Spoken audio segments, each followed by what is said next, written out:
নমস্কার বন্ধুরা, সুস্মিতার রান্নাঘরে সবাইকে স্বাগত। আজকে তোমাদেরকে আমি বানিয়ে দেখাবো মানকচু দিয়ে ইলিশ মাছের পাতলা ঝোল। আজকে বানাবো একদম বাটা মশলা দিয়ে এই রেসিপিটা, যার কারণে এর স্বাদ কিন্তু একদম দ্বিগুণ বেড়ে যাবে।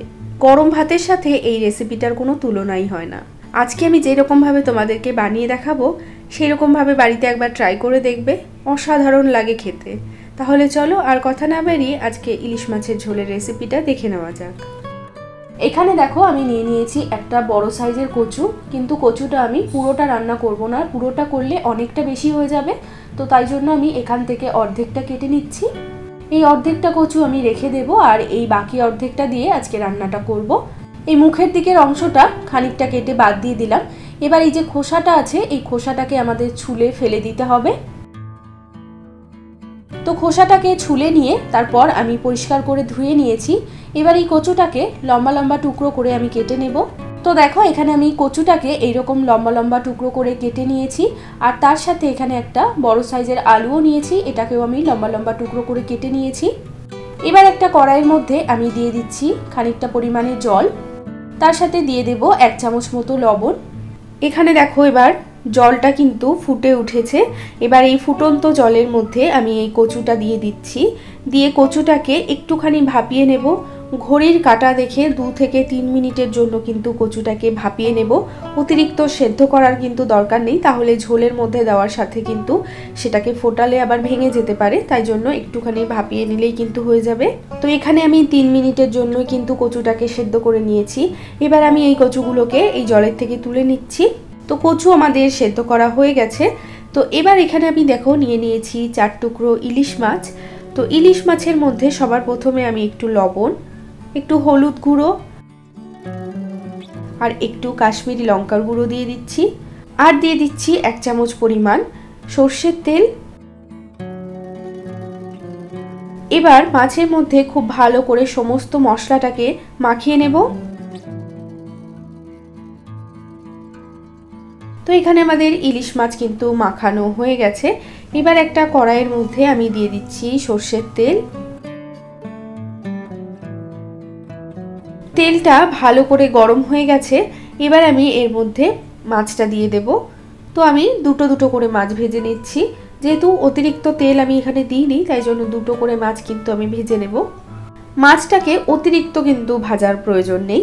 আমি এখানে 2 মিনিটের জন্য মাছগুলোকে দুপাশেই ভেজে নেব। তো 2 মিনিট এক পাশ ভাজা হয়ে গেছে। এবার আমি মাছগুলোকে উল্টে দিচ্ছি। দুপাশেই আমি 2 মিনিট করে মাছগুলোকে ভেজে নিয়েছি। তো এখানে আমাদের ইলিশ মাছ ভাজা হয়ে গেছে, আর ইলিশ মাছের থেকে দেখো কতটা তেল ছেড়ে দিয়েছে। আমি যতটা তেল দিয়েছিলাম তার ডবল কিন্তু তেল হয়ে গেছে। তো এই তেলে আমি বাকি মাছ দুটোকেও ভেজে নেব।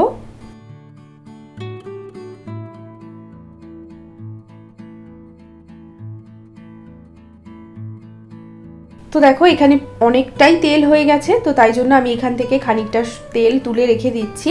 এই তেল দিয়ে গরম ভাত খেতেও কিন্তু দারুণ লাগে। এবার এই যে বাকি যে তেলটা আছে, এই তেলেই আমরা রান্নাটা করব। তো আমি এই তেলের মধ্যে সেদ্ধ করে রাখা কচুগুলো দিয়ে দিলাম, তার সাথে দিয়ে দিচ্ছি একটু হলুদ গুঁড়ো, আর দিয়ে দেব অল্প করে লবণ। দিয়ে এই কচুটাকে খুব ভালো করে ভেজে নিতে হবে। গ্যাসের ফ্লেমটা মিডিয়াম টু হাই করে দিয়ে আমাদেরকে কচুগুলোকে কিন্তু খুব ভালো করে ভেজে নিতে হবে। তো দেখো এখানে আমার কচুগুলো কিন্তু ভাজা হয়ে গেছে, আর কচুগুলো খুব ভালো করে ভেজে নিতে হবে। দেখবে ভালো করে ভাজা হলে কচুটা অনেকটাই হালকা হয়ে যাবে। তো এবার আমি এই ভাজা কচুগুলোকে তুলে নিচ্ছি। এই তেলের মধ্যে আমি আলুগুলোও দিয়ে দেব।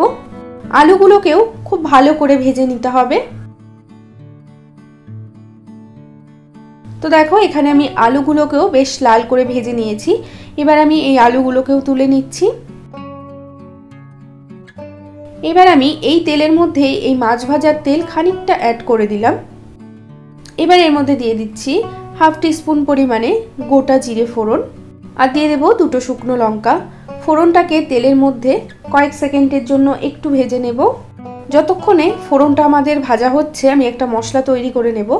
তো এখানে আমি একটা মিক্সার গ্রাইন্ডারের মধ্যে দিয়ে দিচ্ছি 2 টেবিল চামচ পরিমাণে গোটা জিরে, আর দিয়ে দিচ্ছি বেশ কয়েকটা কাঁচা লঙ্কা। অবশ্যই ঝালটা নিজেদের স্বাদ মতো দেবে, তবে রান্নাটাতে একটু ঝাল দিলে কিন্তু স্বাদটা বেশি ভালো আসে।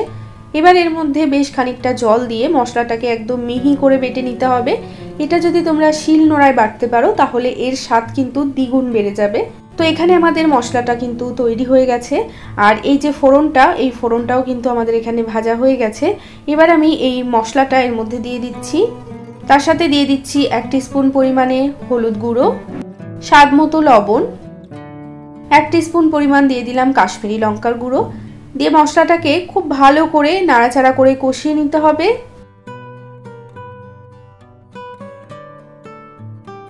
তো মোটামুটি 5-6 মিনিট মতো সময় নিয়ে মশলাটাকে কিন্তু খুব ভালো করে আমি কষিয়ে নিয়েছি।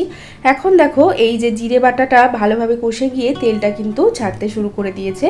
এবার আমি এর মধ্যে দিয়ে দিচ্ছি ভেজে রাখা আলু এবং কচুটা, দিয়ে মশলার সাথে ভালোভাবে কষিয়ে নেব। এর মধ্যে আমি অল্প করে জলও অ্যাড করে দিলাম। দিয়ে এবার আলু আর কচুটাকে এই মশলার সাথে খুব ভালো করে কষিয়ে নিতে হবে। তো দেখো এখানে আমি আলু এবং কচুটাকে মশলার সাথে খুব ভালোভাবে কষিয়ে নিয়েছি। তেলটা কিন্তু মশলার থেকে আবারও আলাদা হয়ে গেছে। আর কচু এবং আলুটাকে এইরকমভাবে মশলার সাথে কষিয়ে নিলে এর স্বাদ কিন্তু বেশি ভালো আসে। আর আলু এবং কচুর মধ্যে নুন মশলাটাও খুব ভালোভাবে ঢোকে। তো অবশ্যই এইরকমভাবে ভালোভাবে কষিয়ে নিতে হবে।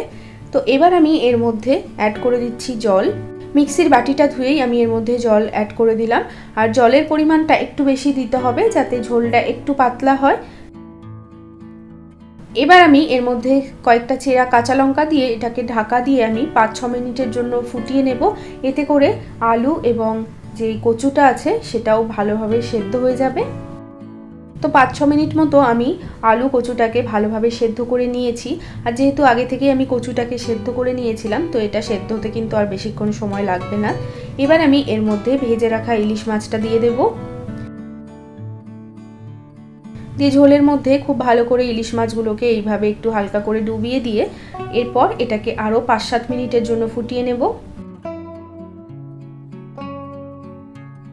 তো এখানে আমার 5-7 মিনিট হয়ে গেছে। তো আলু কচু দিয়ে ইলিশ মাছের ঝোলও কিন্তু আমাদের একদম তৈরি হয়ে গেছে।